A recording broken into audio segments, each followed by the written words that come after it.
The Green Mile is a drama film released in the USA in 1999, based on a novel by Stephen King of the same name. The film grossed an enormous $290.7 million against a budget of $60 million and ranked among the top 100 films. Despite its length, critics describe it as a profoundly emotional and exceptionally enjoyable experience. It tells the story of John Coffey, a man endowed with a supernatural gift who tried to help others to lessen the cruelty of this world, only for it to backfire, resulting in his execution for a crime he did not commit. Frank Darabont directed and wrote the screenplay for the film, which he also produced alongside David Valdez. The cast included Tom Hanks, David Morse, Bonnie Hunt, James Cromwell, Michael Clark Duncan, and Michael Jeter. The film spans 189 minutes. The story begins with Paul Edgecombe weeping as he watches the film Top Hat in a Louisiana nursing home in 1999, which worries his companion, Elaine.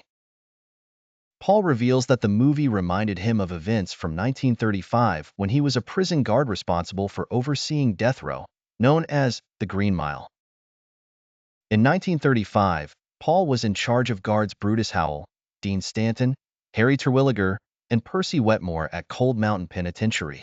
Paul himself suffered from a severe urinary infection during this time. A new inmate, John Coffey, a physically imposing but mentally delayed black man, arrived at the prison, having been sentenced to death for the rape and murder of two white girls. With Coffey's arrival were other inmates, including Edward Delacroix and Arlen, who was the first to be executed for committing murder. Although Coffey exhibited a gentle demeanor, Percy, a sadistic guard, enjoyed tormenting both prisoners and guards alike, shielded from reprimand by his familial connections. Percy's cruelty peaked when he botched Delacroix's execution by using a dry sponge, causing Delacroix to die in unspeakable agony. Coffey began revealing his supernatural gift by healing Paul's urinary problem and resurrecting Delacroix's pet mouse, Mr. Jingles. He later cured the warden's wife, Melinda, of a brain tumor, though it caused great strain on Coffey. Coffey then transferred Melinda's illness to Percy, inducing him to shoot another inmate, William Wharton. A truly malicious criminal Coffey discovered was the true rapist and murderer of the two girls through a physical touch. Despite learning Coffey's innocence, the guards could not prevent his execution.